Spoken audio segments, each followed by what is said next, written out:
have to admit, I have to admit that right now I'm fair to middle and overwhelmed by it all. But first of all, thank you all for being here. Thank you for sharing this party and for so many things over the last 15 years. When Jean debuted at Toy Fair a little over 15 years ago, people felt so sorry for me. Everybody would come by and look at this little door-sized display of 3 dolls and 9 costumes, and they'd go, bless his heart.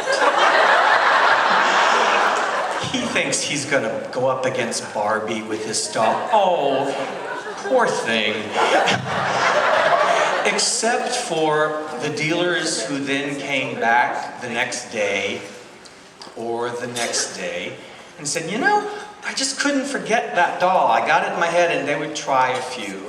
And I'm from the South, and when people started putting ads for Jean, little ads in the back of doll magazines, I would call them and thank them for it, because I didn't know any better. And I was so happy that they were actually enjoying Jean and selling Jean, and those phone conversations were some of the best moments spent in my life. I mean the story of the doll itself, in that she had this very humble beginnings. She came out of nowhere. I have to give huge credit to Ashton Drake for putting their money and their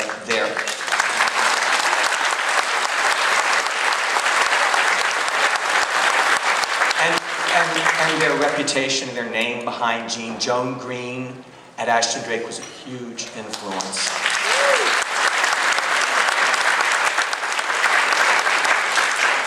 And I realized early on that Jean was much more than just a doll. She was a reason for people to get together and have parties.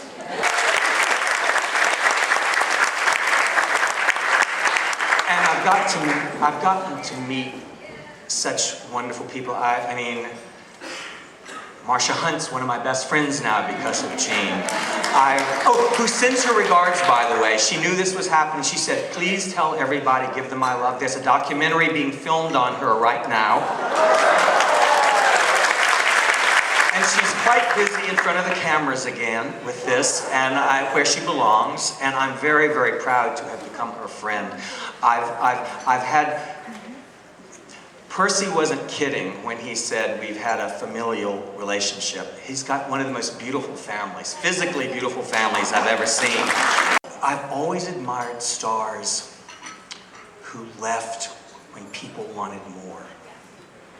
And I want that for Jean. I couldn't think of a better way to assure her legendary status than for it to be written someplace that the creator, after 15 years, decided that was it.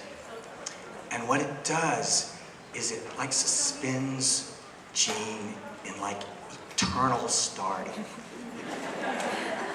And I just couldn't think of anything cooler than that. And trust me, this is a very emotional thing for me. And throw a party next year for Jean, I'm there. You know? I want to thank you for coming to the party for the wrap of this movie. And just to let you know how much it's meant to me, how much I've cared about this, and how many dreams have been realized and spent by me in creating Jean and sustaining her. And I will do this again before this convention's over, but I really want to thank Integrity for giving Jean 5 really gorgeous years. There you go, my pleasure. All right, I believe you. I totally believe you. Thank you, my pleasure.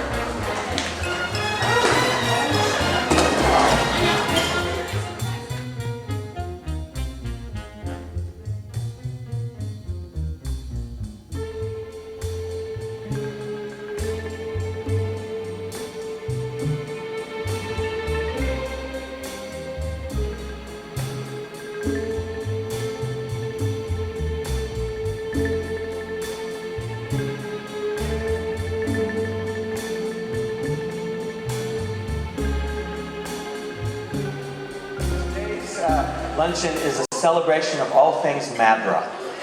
And I thought I would share with you a little bit of her history. I'm sure many of you perhaps will know some of this, but maybe you don't know all of this. Madra was the second character that we created for the Gene line. This was when Gene was with Ashton Drake. And they suggested that we come up with a second character and let's give Gene a boyfriend, very Barbie and Ken. And I said, you know, this doll is about Hollywood.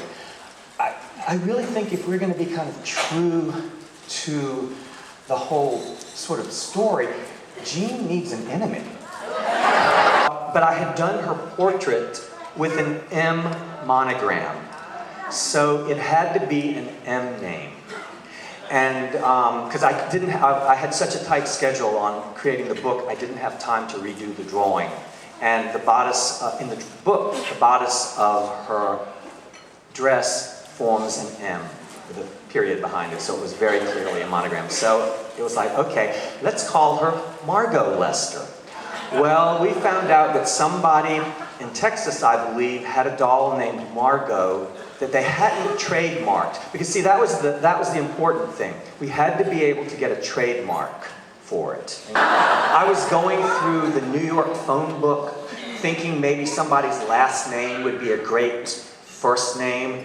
And it was like, we really need to come up with a name, Mel, because A, it's got to go into the book, and B, we are working on creating this doll, so we really need to advertise it, and that kind of needs a name.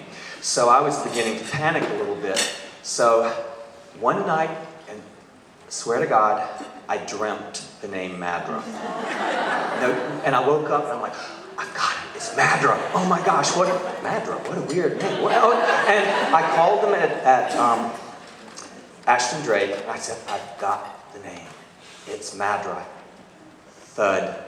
Crickets chirping in the back. And I'm going, okay, well, if you can come up with a better name than that, let me know. So that night, after they were gone from work, as a joke, I called the two women I had to convince of this, and I left messages on their answering machines. Madra, Madra. You love the name Madra.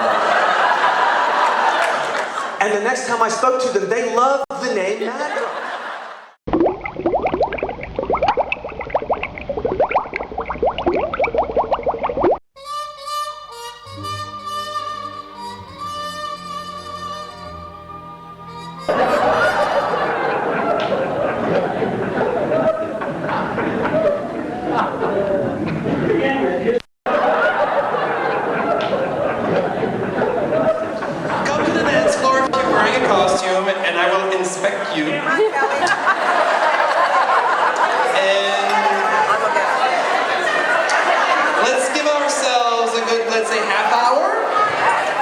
Then I'll make a decision, and then,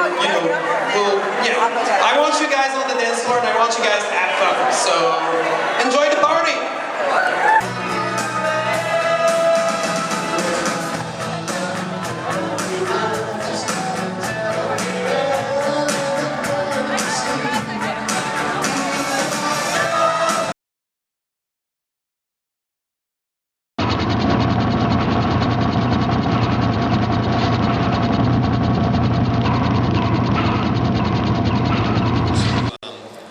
Celebrate Trent coming out of retirement. And I'm extremely privileged and happy to be able to introduce to you one of my very dearest friends, Steve Hayes.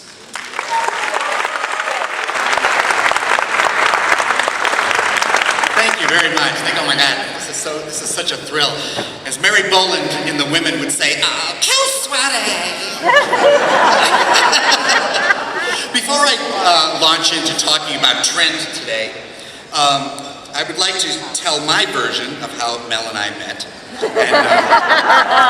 and give you a little preview. I have to put these on. Excuse me. Oh, hi.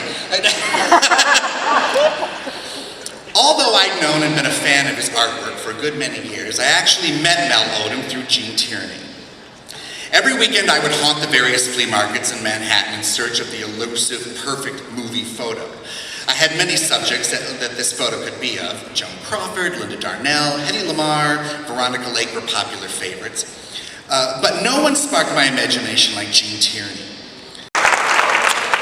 Trent Osborne, who displayed the same confident swagger and impish charm making love to a damsel in distress or a lady in an evening gown as he did in a duel to the death at Swords Point, was of a certain period in movie history where men were gentlemen no matter what the cost, where chivalry was never dead, and where the concepts of right and wrong were clearly defined.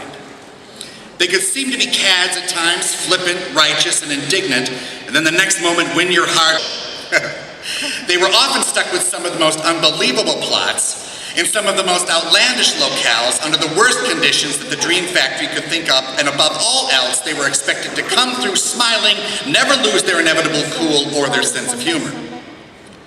The thing about these actors was they made it look easy. They were the debonaires, and here's what they had to say. Not being a debonair myself, I'll attempt to do them justice. No man should be late for his own hanging. Have you any idea of the average marksmanship of the army of His Majesty King George II? Let me persuade you to be hanged. This is getting too hot for me. Au revoir, play actor. Walking through life with you, ma'am, has been a very gracious thing. I hate the blasted army, but friendship, that's something else. My king, I'm an Irishman, and every Irishman is a king. Why don't you let me kill you quietly?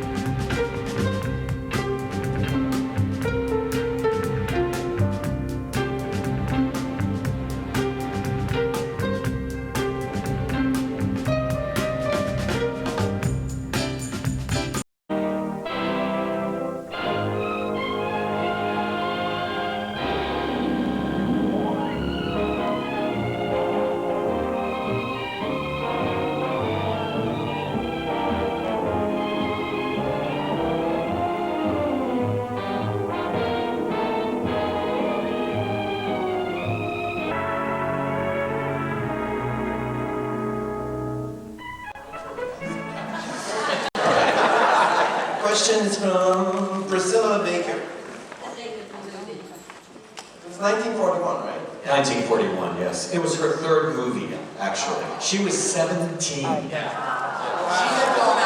had gone out originally when she was 14. Her mother, she had a stage mother from hell. And her mother pushed her, and she got out when she was 14, and they sent her back.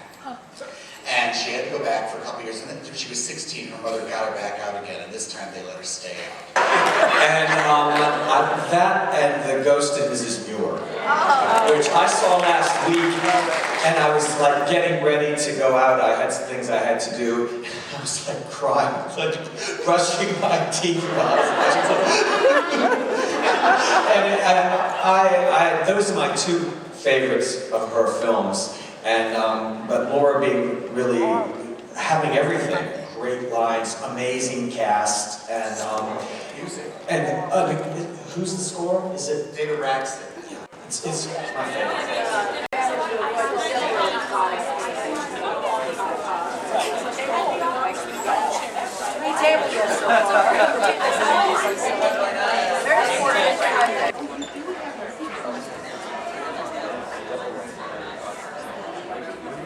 Oh, it's a paparazzi.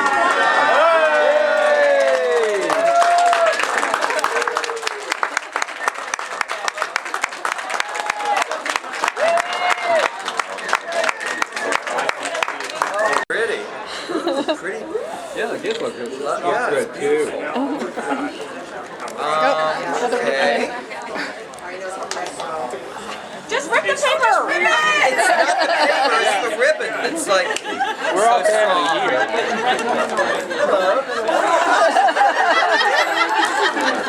wow. It's not gonna like explode or anything? You'll find out. You'll The find vengeance out. of Madra, really. Yes, darling. How dare you leave us? Okay. Never probably got the thing. Wow. That would be a music concert. Charlie, were you in on this? Oh, okay. He's innocent. Yeah. This time.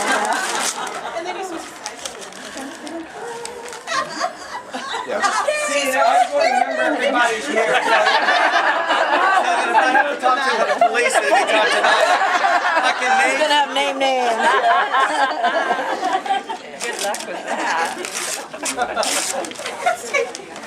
Should I do this first or?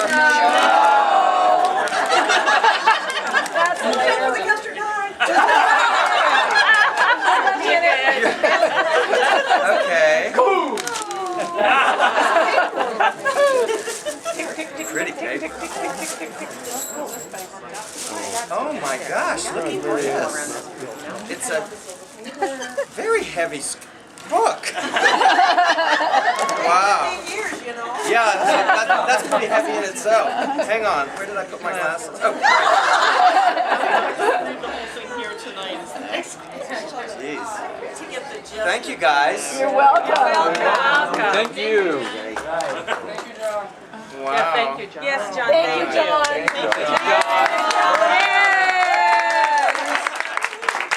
know, that should have been a tip-off. Wow. Oh my. John did this all himself. Isn't it awesome? Did you really? He put it together. Wow. Charlie, come see this. Charlie, come see this. Oh, jeez.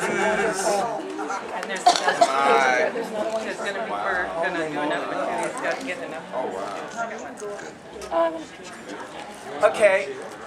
Not a tear. Yeah. I'm not gonna. I'm here for the pictures. Pretty picture. Very pretty picture. Oh, John, that's so sweet of you. My gosh. Wow. Yeah, right after you 6 months announced ago. it. Yeah. Oh my. Oh my God, I had totally forgotten that. Jeez. Wow. Oh jeez. Mary Lou Henner, I had forgotten that. You know, we originally for this dress, Donna Dixon was going to wear it, but she didn't think a blonde would look good in gray, so she didn't do it.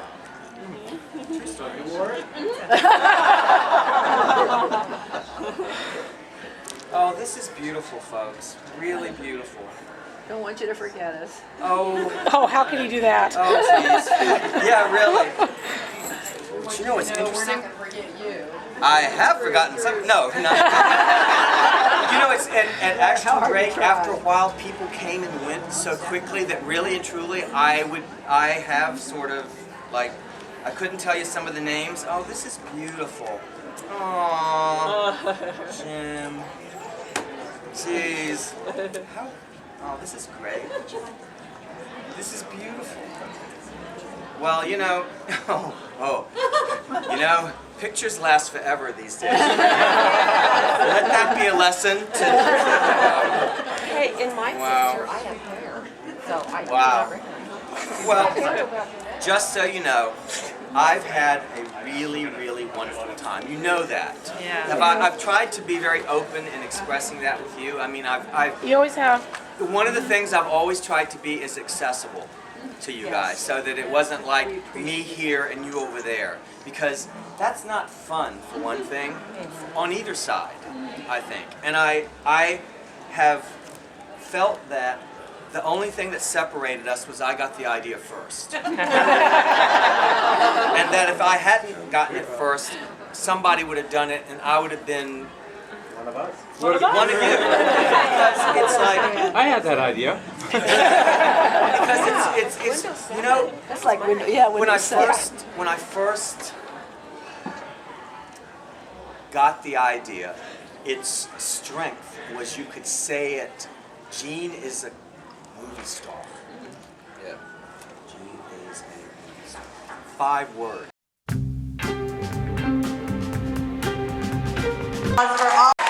It's dead on the money. And but wait, I have to read the plaque to you. I've got to say this without crying. Trent Osborne as Minnie Mel, presented to Mel Odom. Thank you for touching the hearts of collectors for 15 years. Thank you.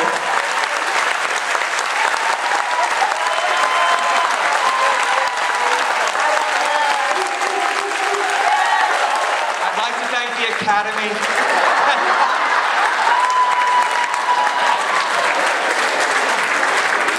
I would like to actually thank more than the Academy. I have a few people I have to thank myself. First of all, I want to start by thanking Jason Wu for inviting me to join the Integrity family. If it hadn't been for him, this would have never happened. Second, I would like to thank Percy Newsom and his beautiful, beautiful family for making me feel as welcome as they have. To Alain and Carol for their tireless work on this big production, and for Alain, practically every printed thing you've seen regarding Gene since I've been with Integrity. I'd like to thank Vaughn Sawyers for being as interested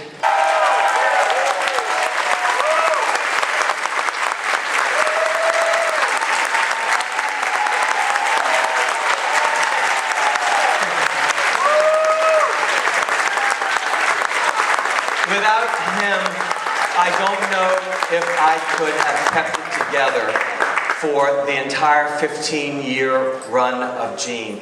It has been the joy of my professional life that I have created something that as many people have loved as Gene. And that's all to do with you.